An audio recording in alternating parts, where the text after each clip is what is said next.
up! Jump up! Everybody out of your seats! Hey!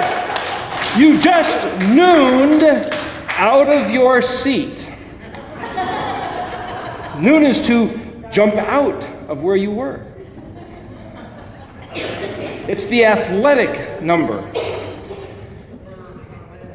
So, last week, again, just to play off the colors and the clothes, it was the red pants with the blue shirt. So, this is the inverse, because Mem and Noon work together, like Kaf and Lamed work together. So, on the chart here, the laver being the red and blue, Kaf and Lamed being the purple. So both the Mem and the Noon have to do with the same matters, which, set these down here.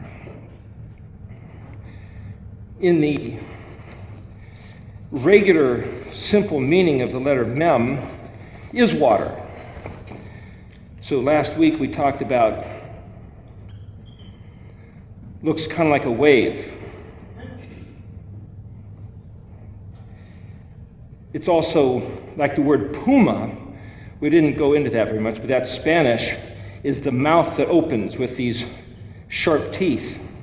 And that the letter sheen means teeth, and the paleo way to make the Mem is with a sheen, teeth, and then this swings back around. Or maybe you'd have another one of those. But it's just like, Frank Seekins talks about Mem is basically like chaos, but it's like, water or Mem is also to be clean. So that's not chaos, unless you're one of the bacteria, in which case that's kind of chaos for what you're trying to get cleaned of. But the puma, you might say, is the big sharp teeth of the puma and the mouth that opens, right? That's a bad looking cat, but nevertheless, if you had this big mouth coming at you, so literally, Pe Vav Mem, or Puma, there's probably a hey at the end, is, you can see in the letters, the Pe means mouth, of course we're going to get to that in a couple weeks. In Mem,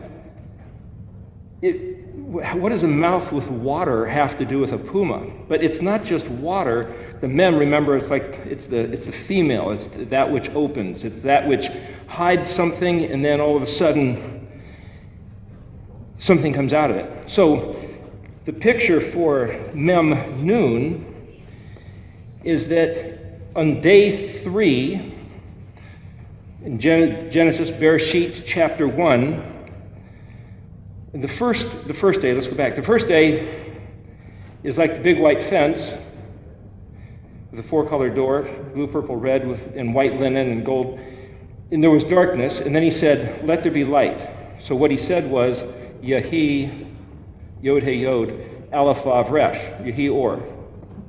That was on day 1. So there's darkness, and then he said, let there be light. And remember, if there was the pillar of fire, pillar of smoke, above the Ark of the Covenant with the Torah inside, the 10 Commandments, this was like a lamp that would like backlight the linen fence, so the linen fence would be glowing like a lampshade. So this is where I'm trying to make these connections. That when he says, let there be light compared to the darkness, is just like Pesach, Passover, where they were in the darkness of being in Egypt as slaves, and Yahweh said, I myself have taken you, wiped out your taskmasters, those who would keep you in bondage, and I pulled you out, and I've made you my own, so I now own you. If anybody didn't like it, they were free to leave and go to start their own country or their own religion or go fend for themselves elsewhere. But Yahweh says, now that I own you, you're mine, I have the responsibility of protecting you. So the big white fence lines up with Het Tet Yod. And so the idea that Het literally means a fence, we went over this a couple weeks ago, Tet is like a full basket or sealed, or this is my basket of stuff. I've picked all these strawberries and put them in my bucket, this is my bucket, and the Yod at the end of a word means my. So, but interestingly enough, het is actually the word for sin, but that's another way to render the letters. We'll go there later. But I'm trying to just line up looking at the meanings of the letters. There's different ways to translate, which we'll get into later on. But I'm showing you a couple mechanisms. One is you simply look at the meanings of the letters. So, for example, the word Yehi, if Yod is the hand of the Creator, so here's the hand of the Creator, like an artist or like a singer who writes a song.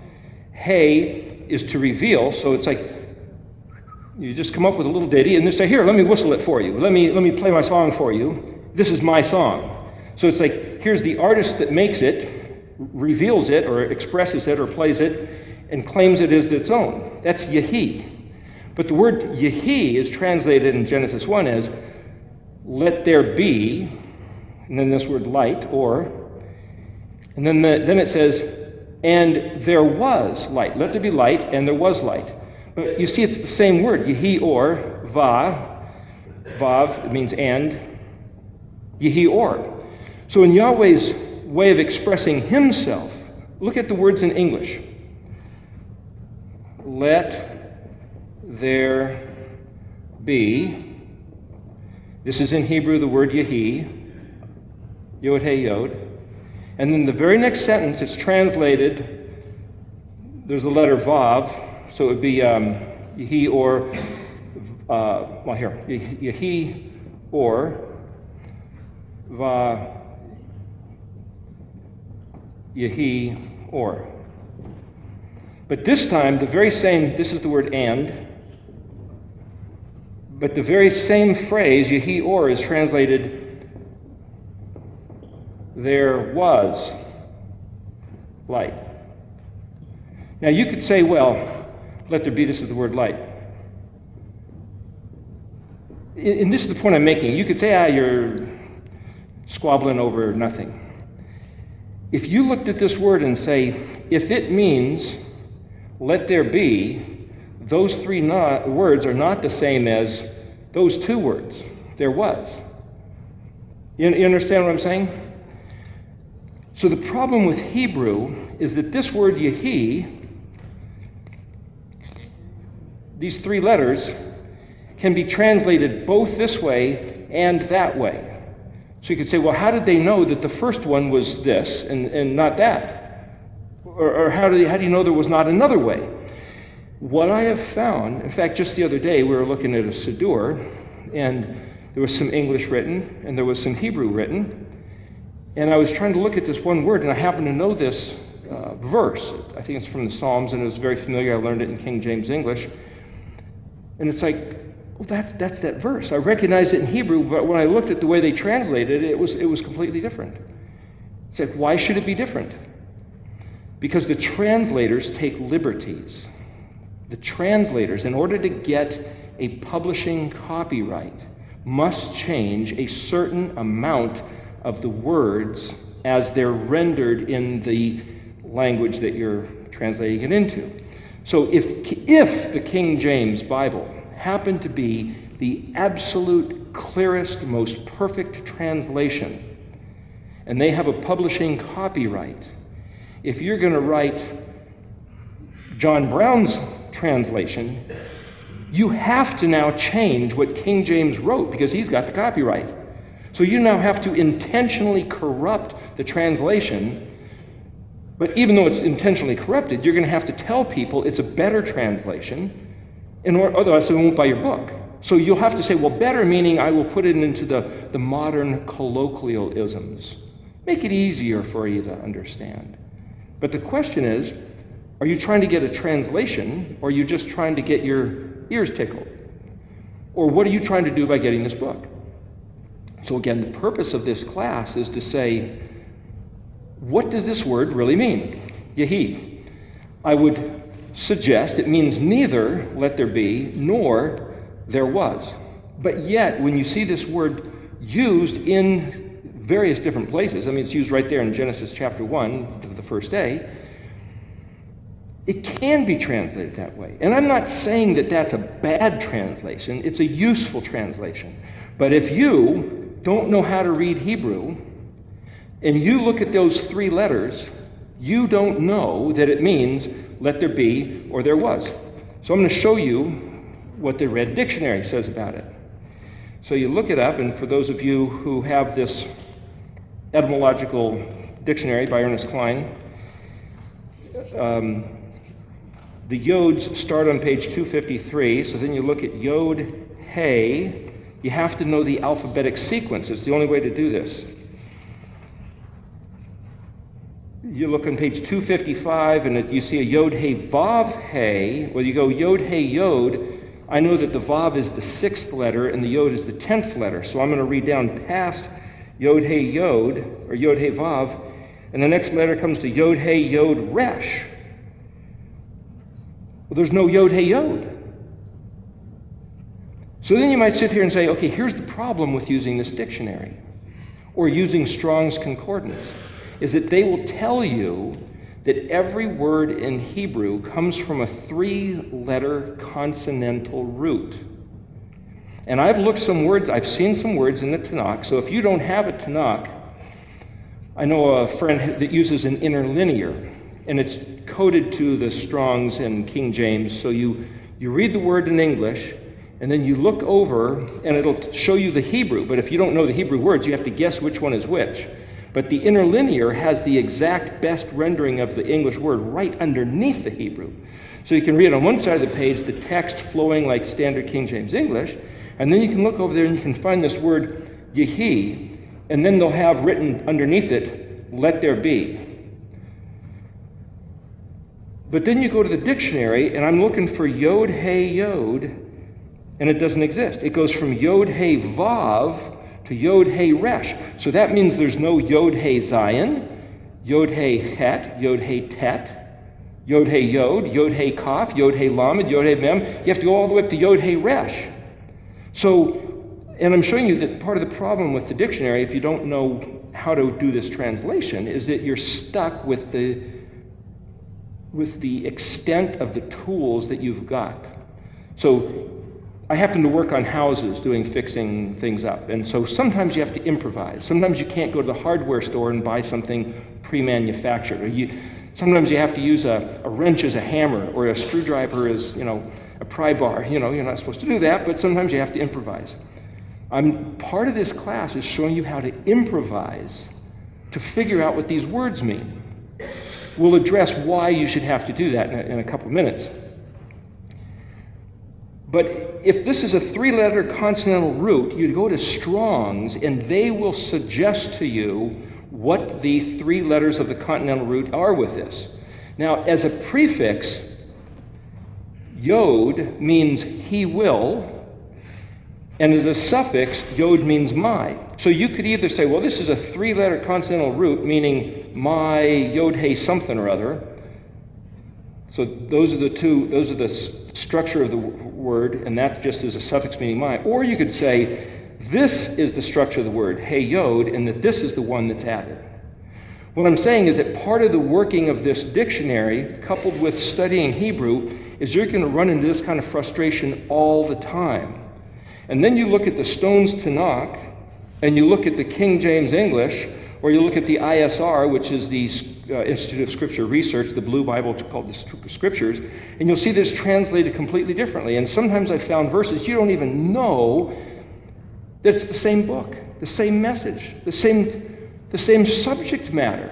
And when I first started looking at this Hebrew, I thought, both the Christians at large and the Jews at large, billions of people over the thousands of years of time, I'm not trying to be general, but I'm saying, basically the Christians and basically the Jews regard the Old Testament written in Hebrew as their foundation.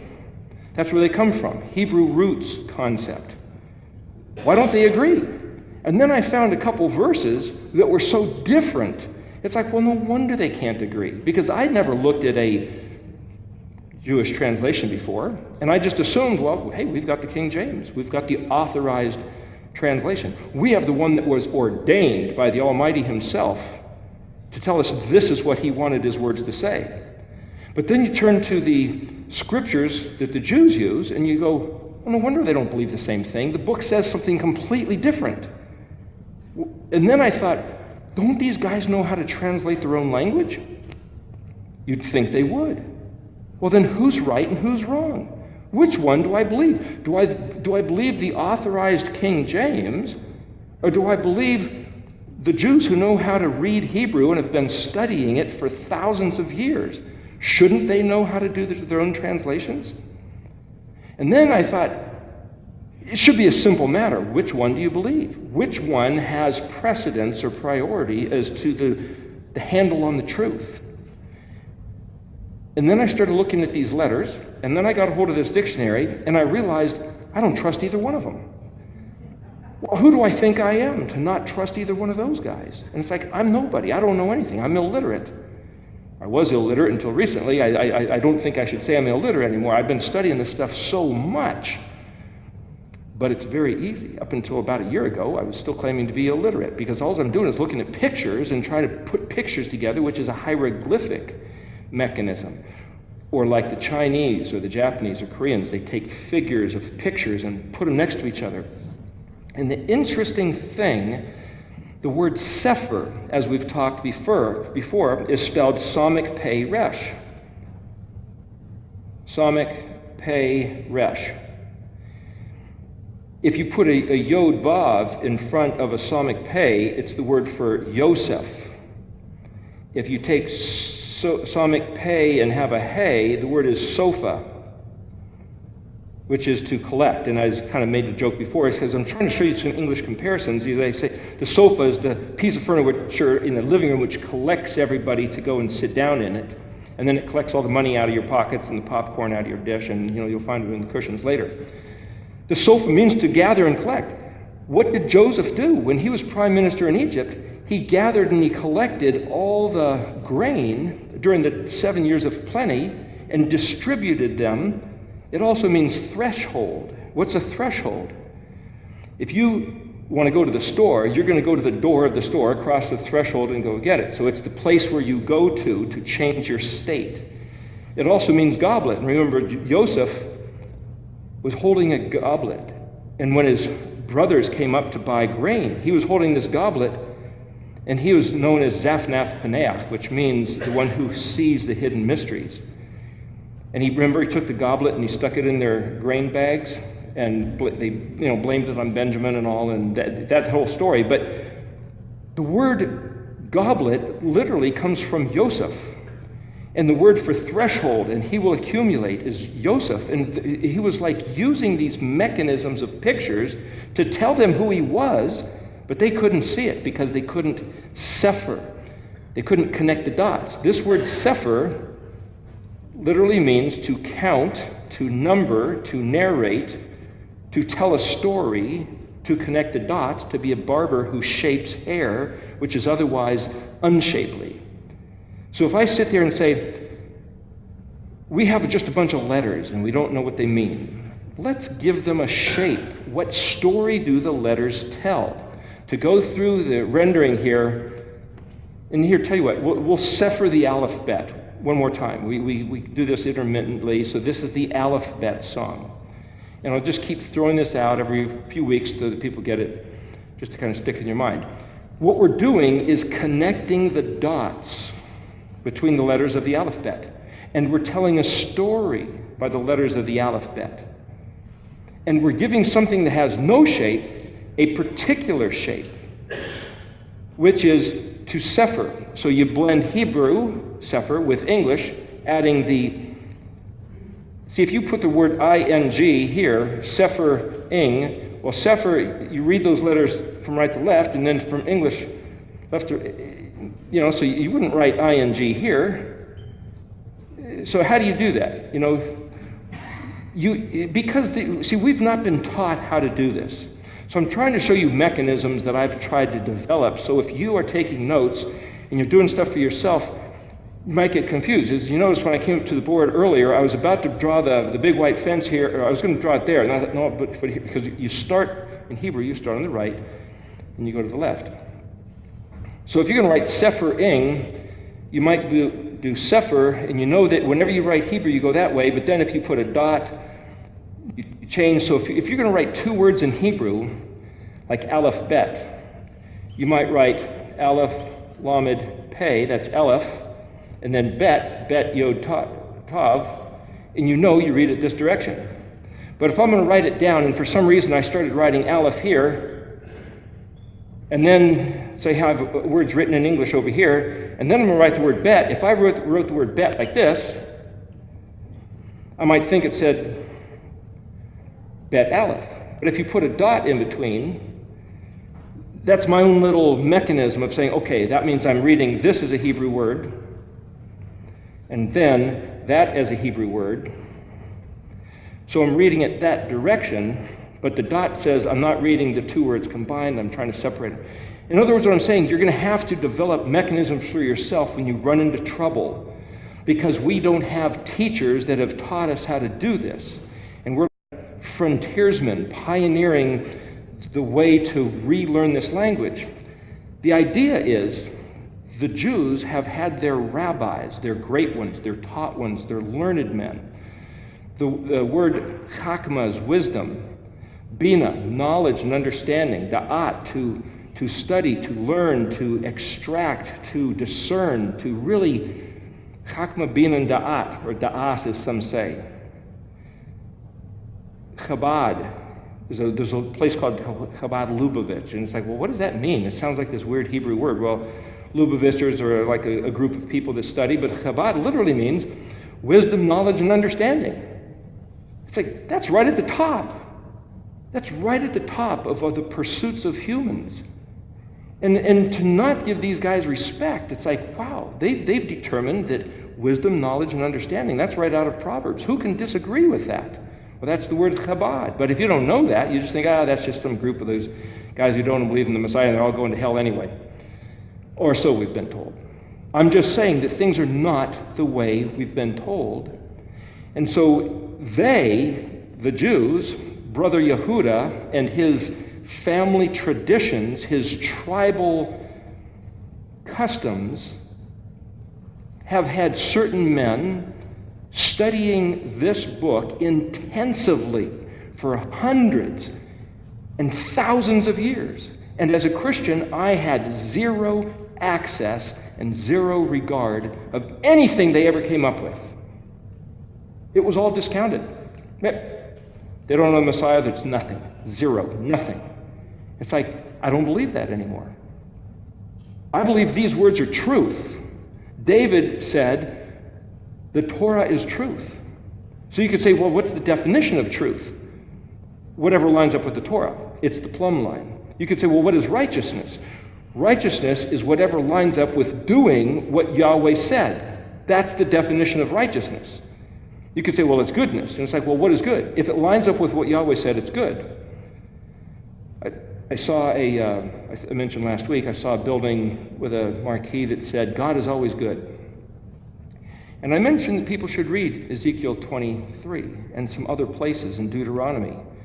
The end of Deuteronomy, from 28 to 30, and places in Exodus and Leviticus. Other places in Ezekiel and Jeremiah and Isaiah. And if you read what Yahweh said would happen to his people, that he would make it happen, you'd have a hard time calling that good, unless you have a bizarre sense of goodness. But you could say, well, he's doing it, so that must make it automatically good. You see, it's a trick. We think, oh, God is always good. That means he's always going to do good things. No, it just means whatever he does is right, because he's the boss and he gets to call the shots. So anything he does is right, because he's the boss and he's saying what's right and what's wrong. But if it says, well, does it feel good? Does it look good? Does he have the prerogative? Or do we have the right to sit there and say, he's doing something that's not good, that's not right, that's kind of nasty, that's viciously, hideously, heinously, almost evil. But yet Yahweh himself in the Old Testament says, I create light and I create darkness. As a matter of fact, he says he creates evil. How can God is always good, but Yahweh says he creates evil? What are you supposed to do with this information? You see, it doesn't fit our paradigm. We don't know where to put it. So some of these things is like if somebody hands you a big armful of clothing out of the laundry and they say, here, do something with this. And it's like, what am I supposed to do with this stuff? If you have a closet in front of you, you go, oh, the tall things go on these particular hangers. The mid-range things go on this other set of double rack hangers. These t-shirts I'm going to fold, the socks go in this drawer, the shoes go on this shelf. If you know where things go, you can take this bundle of clothing and know right where to put it. But we have no place to put some of this information. The interesting thing about this Mishkan pattern is that it gives us the closet.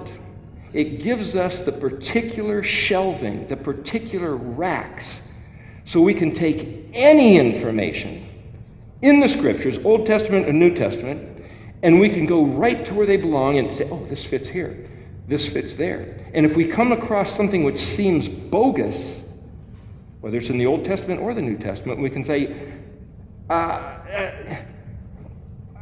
don't know where to put this thing. For example, and I stumbled across this one a few years ago, it says in the book of Hebrews that Melchizedek, being this type of a high priest, had no beginning and no end, right? Well, wait a minute. In the Old Testament, it seems that everybody that was born is meant to die, and everybody had a father, had genetic history. All of a sudden, Melchizedek, the way he's described in Hebrews, of course, the way he's described in Genesis is a little different, but the way he's described in Hebrews, he doesn't fit the model. I don't know what to do with this guy. Now I have to question whether Melchizedek in the book of Hebrews was true. Or you can say, well, the Bible's telling us the truth. We certainly cannot doubt Hebrews. But then you have to look at it and say, how do I know the translation's true? And it says, hey, because it quotes from the Psalms, where it says, I've made you a priest forever after the order of Melchizedek, right? It's like, hey, the New Testament isn't making that up. The book of Hebrews is quoting from Psalms. I went back and looked at Psalms, and it's like, I don't think it says that. How can I say I don't think it says that? Based on looking at the letters in Hebrew, based on looking at the dictionary, and say, it doesn't seem to say, I have made you a priest forever after the order of Melchizedek. So if the guy in the New Testament was quoting the translation in the Old Testament, he didn't do anything wrong. And if other people based on the New Testament have taken sermons and ran with them based on the understanding, which is in perfectly clear English, based on perfectly clear Latin and Greek, they haven't done anything wrong. But who's the guy that came up with that particular translation in Greek or Latin, which doesn't seem to necessarily match the Hebrew concept? That's the guy who did some snaky business. And then the question is like, who am I to say that he did some foul deed? Maybe. We have to know how to suffer. We have to know how to suffer, to go back and connect the dots and say, what did Yahweh give us? He said to his people, I gave you myself. I gave you the truth.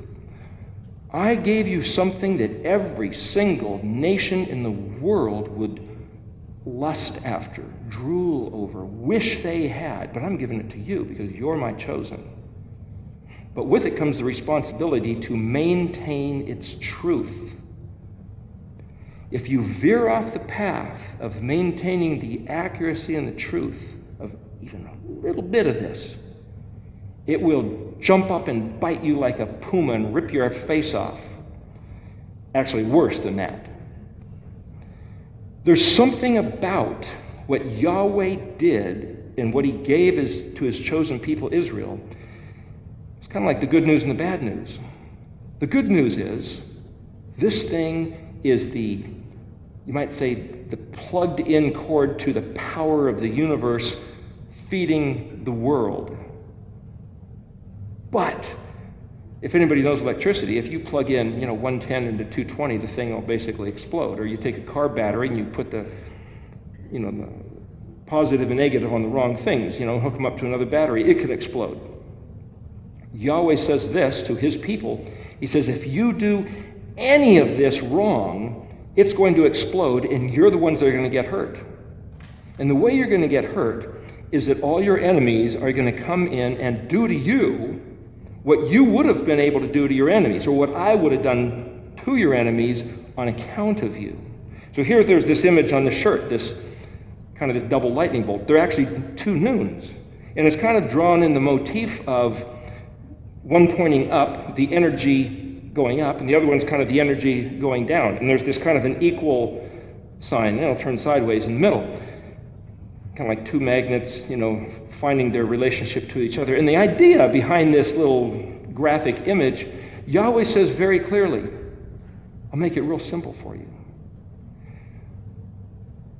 With the very regard, the measure that you, my people, that I have given the truth to, with the regard that you measure and value and give heed and maintain the accuracy of my words, that's what's going to come back on you.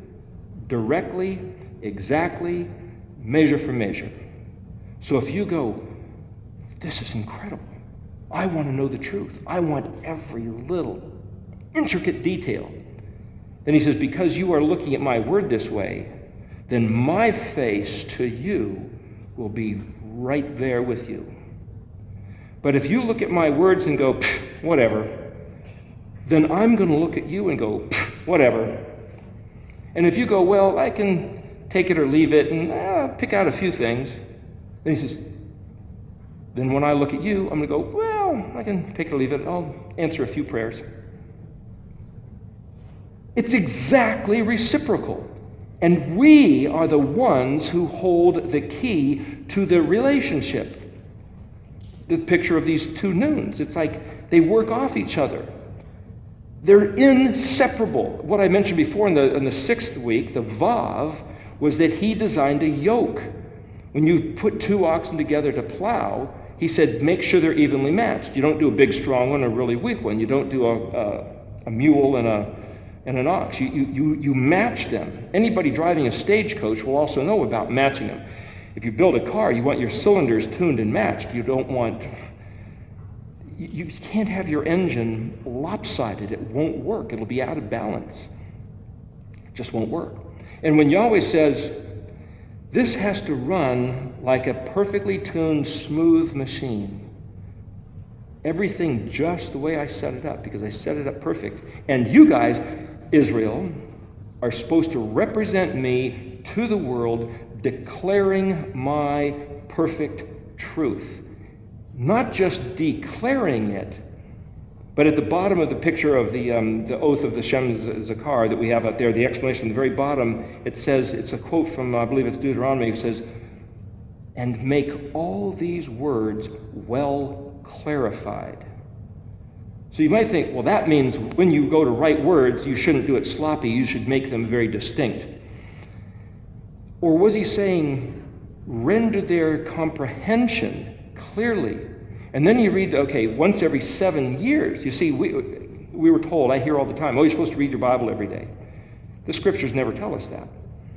What it says in the Old Testament, in Deuteronomy, is that once every 7 years, when you come to the festival of Sukkot, the priest should read the book of the Torah. Now, does that mean just the book of Deuteronomy, or does that mean all 5 books? There's some speculation on that. But you're just supposed to, as the laity, as the normal people, the unliterate, the unclerical, you're supposed to just hear it read every 7 years. It's like, how much of this kind of study can you do if you're just supposed to hear it read once every 7 years? You can't do any of this. So I'm suggesting that this burden of learning these letters and this formulation and this mechanism of translation and study is not a mandatory burden on any of us. It's completely a free will determination of interest. And you might say, if you can find the exuberance within you to get something out of this, then great. But you can't stick this on anybody else and say, there ought to be more people here doing this, or more people should be reading. In fact, it's not even technically legal to say, you really should read your Bible every day. That's not scriptural. What did he say? Hear the Torah read once every 7 years. It's like if we are going to tell people what he said, we ought to be accurate about what he said. If we make stuff up, what did Nadab and Abihu do? Aaron's sons, the day the Mishkan was being inaugurated, the pillar of fire, pillar of smoke, Yahweh showed up, and Nadab and Abihu thought, Hey, wouldn't it be cool if we lit our incense burners and came out and did some whoop-de-doos? Might have been pretty cool. Might have been theatrical. Might have been, hey, nice staging, Nadab. But Yahweh said, that's not what I said. Zapped them with fire. They burned. They burned to a crisp right there in the middle of the field, in the middle of the Mishkan. So much so that they were stunned. Aaron was stunned, like, what just happened? Yahweh just torched my 2 kids? We just made these outfits of their high priest clothing, and they've been sitting here, and I believe they went up to the mountain with Moses and the 70 elders. I mean, they were like these chosen 2, and all of a sudden, Yahweh just fries them in the middle of the party, and then he was so stunned that then the offering burned up. The barbecue went charcoal on the grill. And Moses said, what are you doing? You should have taken it off and eaten it. And it's like, Moses, give me a break. My 2 sons just got fried. What's happening here? It's like, this Yahweh is a monster when you do something that he didn't say and say that that's what he said. I don't see where he says, you guys better not celebrate a single pagan, heathen, cultural holiday tradition. None of your family business better be done. I don't see where he says that. You know what he did say? Do not go into the land that I have given you.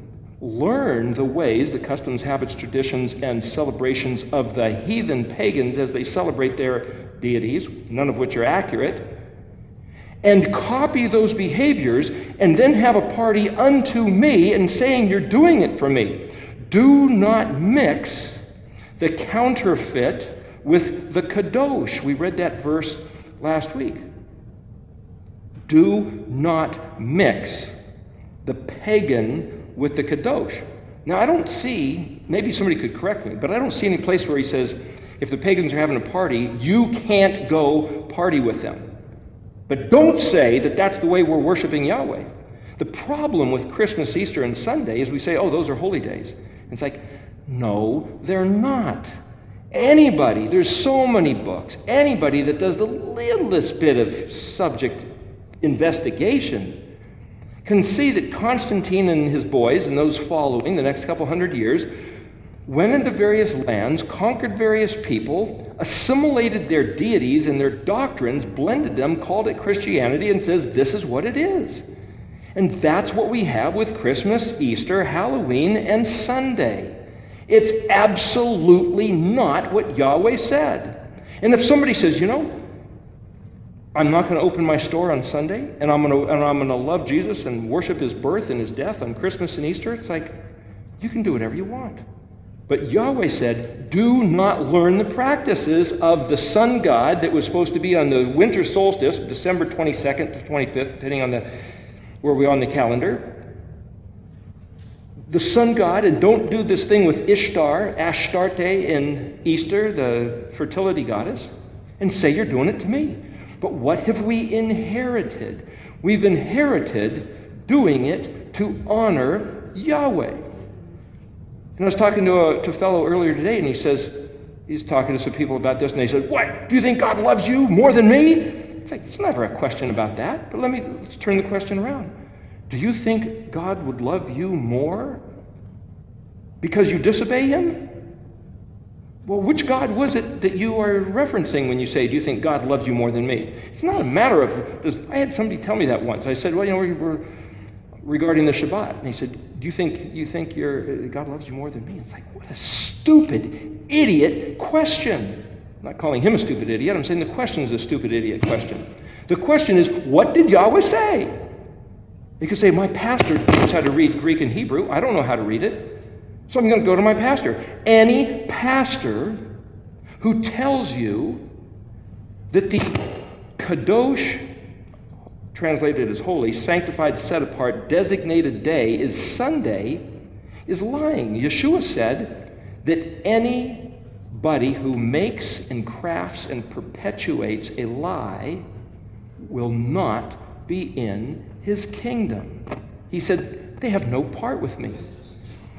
The word adversary is Satan. Anybody who is adversarial to the words of Yahweh is Satan, that's Hebrew, ik, that's an English or Latin suffix. Satan, ik, satanic, is adversarial. So when Yeshua said to Peter, "Get behind me, Satan," was he calling Peter Satan? If he said the word Shaitan, he was saying, do not be adversarial to what I'm telling you. He wasn't calling him the devil. But the question is, we have to now go back and say, what is it that we believe? Why do we believe it? And who do we believe telling us what these things really mean? You go to a simple word like Yod, Hey, Yod. And I'm suggesting that if you know what the letters mean, even though the dictionary doesn't have it, sorry, we got a little bit of sound issues here. Just because the dictionary doesn't have it, the way to know what this word means is to say Yod is the working hand. It's the 10th letter. It's the hand of the Creator, so it's like an artist, the one who makes things. Hey is to reveal. The Torah was revealed, or is the revelation or the expression of the Creator. So we're rendering in Yod, Hey, Vav, Hey that Yod is like the Creator. Something's going on with the sound there. If Yod is like the hand of the Creator, then the Hey is the expression of the Creator. The Creator's expression is the Torah.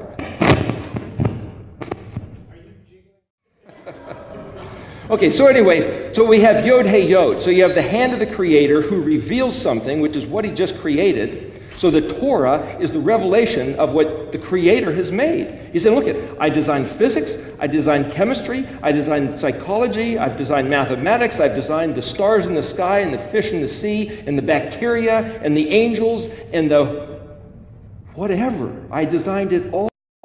And now I'm, hey, revealing to you, Israel, my chosen people, the way it all works.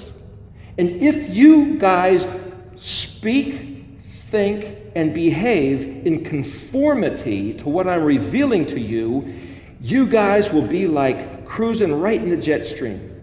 You will be the highest of all the people on the earth.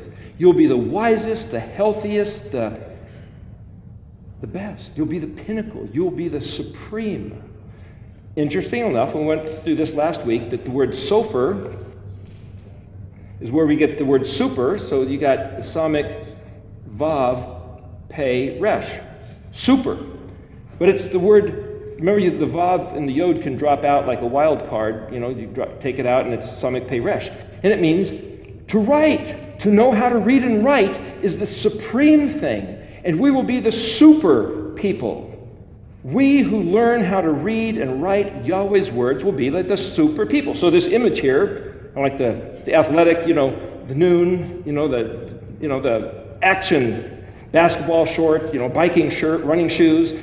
It's just to say it's the athletic number. It's to jump up and sprout. And it means that you have come out of the mem. Well, if the mem noon, or mem is water, but the noon was in the water, like the fish is in the water, but the fish isn't the water is the environment. The fish is the noon. Noon can mean fish also, but the fish is the noon which jumps out of the water. So the picture of the noon in paleo, see this word sofer is, like I said last week, where we get the word super, and soprano, which is the highest, which is the best, the supreme. The noon in paleo is a picture, if you have a fish, if you come upon a trout in a stream and it's just sitting there, it's not moving, it's camouflaged and you won't even see it. But if you startle it and it whips its tail, it's kind of like this is the imagery of that tail jerking into action and shooting the fish forward. It's this energized thing. Frank Seekins talks about that in his book, Hebrew Word Pictures. There's a few different ways to render this noon. If you look at some ancient paleo writings, and there'll be a little thing here, and sometimes this big long tail. It's almost like a stinger, also, like a bee stinger, If you have a bee here with this big stinger coming out, it looks like it's a giant thing compared to the rest of the bee. It's something to take note of. Out of all the letters, which are basically instructional, all of a sudden, well, mem can mean chaos, but this noon is like this lightning bolt of action. Literally, when you take a word and you start it with the letter noon, now hear me back up a little bit. If you start the word with the letter aleph, like amer, which is to speak or to say, aleph is a prefix meaning I will. It's basically, okay, I'm going to say something. But literally, if you read in the scriptures where there's a letter noon in front of that, it's translated, I don't know what's going on with this sound thing here. It's translated as the prefix of I will, or this is like, picture a lightning bolt. Sorry for the sound problem. Picture a lightning bolt initiating this word. And when there's a vav noon at the end, or a noon vav, this means basically us or we, it's the plural. It turns it into a noun where it's engaged in the action of doing what that other word said. So this is the thing that's imparting that into action. And when there's a noon at the end, it basically means, okay, this is the one who is, or that which is going to do that action. Can you figure out what's going on here, Jamie?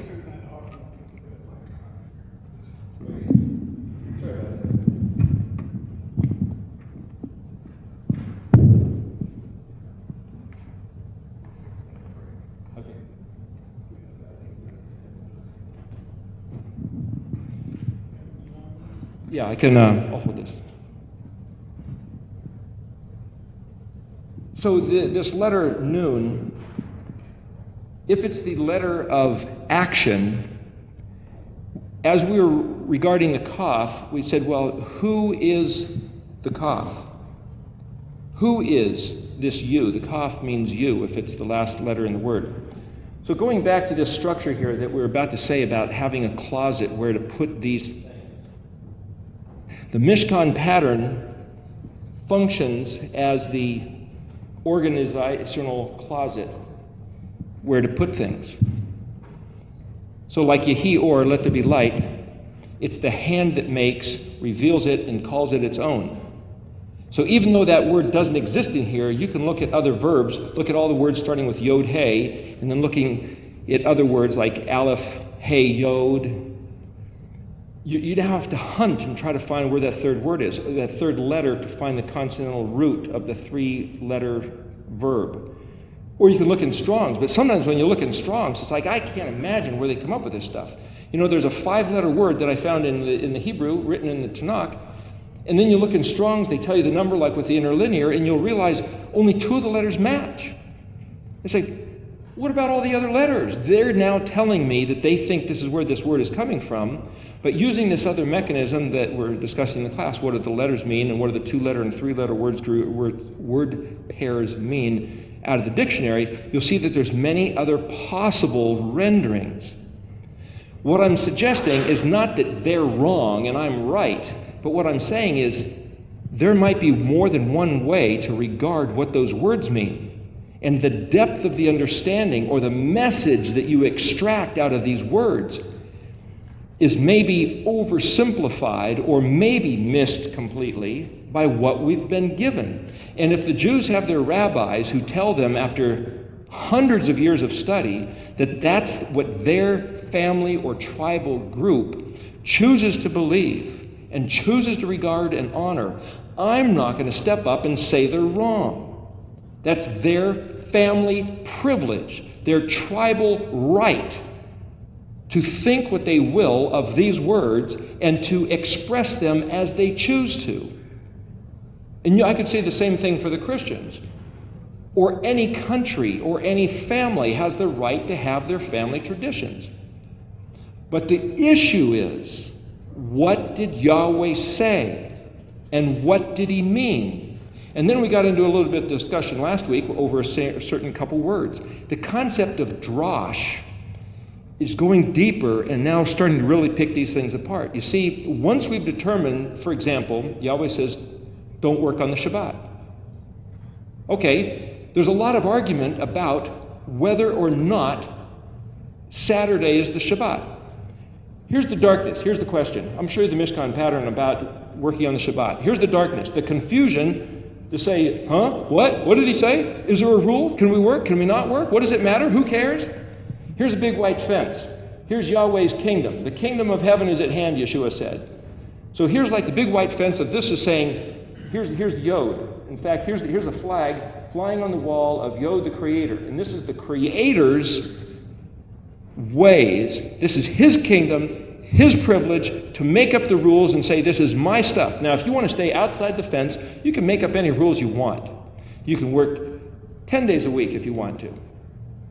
Doesn't matter. You're your own boss. But he says, I brought you out of the bondage of your taskmasters and brought you into my kingdom. I make the rules. And once you come in here, Het, Tet, and Yod, that's the Het, I claim you as my own. You're my full basket, and I make the rules.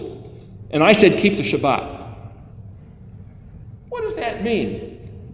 You go to the altar of sacrifice, which is like this barbecue grill, which is the Kaf, and Lamed, which is the lines of instruction, Kaf, which means, like the Torah, keep the Shabbat. Don't work on the seventh day. And then the Lamed is teach and learn. Repeat it. What did he say? He said, don't work on the Shabbat. What does that mean? I don't know. Let's figure it out. What's work? You look at Isaiah, what was it, 47, 50, where was that we looked at? Where he says, don't do your own pleasure. Don't even speak of certain things on the Shabbat. It's like, what? If it's my own pleasure to drink a glass of water, should I not drink a glass of water on the Shabbat? Now we start hashing these things out. That's droshing. And you're kind of teaching and learning and discussing and like drawing lines and figuring. Mem and Noon is the laver. And he says, tell you what's going to happen. Whatever you do regarding my words is going to Mem, incubate, gestation, a period of growth, pregnancy, and then all of a sudden it's going to jump out like a fish, Noon, it's going to jump out of what you've been harboring.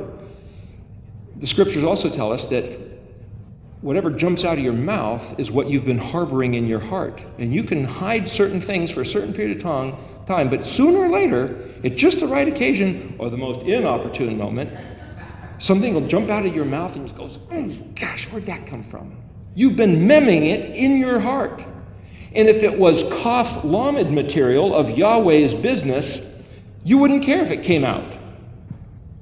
But if it's not his stuff that you've been harboring, what jumps out is something that you go, ah! And either you can repent and say, I don't know where that came from. I don't want it to be there. That shouldn't be there. And I apologize to myself, to Yahweh, to everybody else who's offended. And I gotta get rid of this. I choose not to let it be there. Well, the thing is, when we look at things, ponder things, think at things, go to certain movies or whatever, read certain books, it's like these things come into our brain. We kind of file them away, make them fit according to the scriptures that we've been given, and then we think, okay, well, it's just tucked away. It's back in the corner closet, and no one's ever going to know it's there. But Yahweh says, hey, whatever you bring in and you process, put in alignment, this is, remember, a filter. Some stuff drips down. When they brought the sacrifice in, they chopped it up, and they put the skin here, and the dung over here, and the entrails over there, and the legs over here, and the blood over here. It's a matter of organization and process. You see it, remember, the message is in the pattern. You process things, and then, Mem, it starts incubating. Whatever you've decided to allow on the shelf starts incubating. And then it's going to jump out Noon, and then it goes to Samik, which is like a picture of the menorah, which is the light inside the set-apart place, and then it goes to the table of showbread, which is the ayin, which is to say, Yeshua said, I'm the vine, you're the branches. Whatever it is that's now going to be nooning is so that you can samik. And depending on how you're samicking, which is the working or righteousness versus wickedness, the antithesis of righteousness or wickedness, you will be ayined, judged like scales, put in the balance and weighed and measured. And then it goes to pay, which is the altar of incense. He says, let me talk to you about it. Let me tell you how it works. I'm not leaving you here to go along, oh, what happened? He says, no, walk humbly with your Elohim. Micah 6:8 is Sameakai and pay. We talked about that before, where he says, let me explain the way it works. Let me reason with you. You're not doing this on your own. I'm walking with you. I'm walking with you and showing you the way this works. But because we're focusing on the letter Nun, you see, Nun finds its identity in the midst of everything else. The last piece of the Mishkan pattern is the Ark of the Covenant. I know this is kind of scrambled up here, but the Ark of the Covenant, which is the hope set before you, which is the iconic archetype of Yeshua himself, the one perfectly doing the Torah as the model that we can look at, and it's also the hope set before us, which is, he said, as he came back from the dead with a different bodily form, but still himself, we will come back with a different bodily form, but still ourselves. And you could say, yeah, but what bodily form? Maybe he's going to clean me up. Maybe he's going to make me completely new. And it's like when the caterpillar goes into the chrysalis and the butterfly comes out, the only material that the butterfly can use, that the caterpillar can use to become the butterfly, is what it spent its days as a caterpillar eating. It eats all this stuff, crawls into the chrysalis, consumes, uses, mems what it was eating, and then noons, jumps out of the chrysalis as a colored butterfly, flapping its wings in energy, but now it's eating nectar before it was chewing on leaves. Now it's flying before it was crawling on the ground. But it became the substance of what it had been consuming. Nooning to the somic. The somic is almost like a picture of a dragonfly. You can kind of picture with the big wings. That's a whole nother, we're right on break here. The problem is what we cough in Lamed, the way we process his words, is what we're going to become. Imagine if you knew for eternity you were going to bear the burden of how you processed his words right now. That the caterpillar chewing on leaves is like you chewing on the pages of the Torah, and the regard that you have for his words is going to become the matter of your being, like the butterfly as it goes and flies through eternity. You're going to wear your stuff forever. It better be his stuff. This is serious business. The reason we're going back to the cough is so that we can be chewing on all the best stuff to maximize the potential of our eternal destiny according to Yahweh's supremest design. And we are the fortunate ones, his people, that he's revealed these matters to and given us the best food. The word for the pinnacle, the best, is alpi, alpine, which is to learn Hebrew intensively, according to what the dictionary says. We're at a break.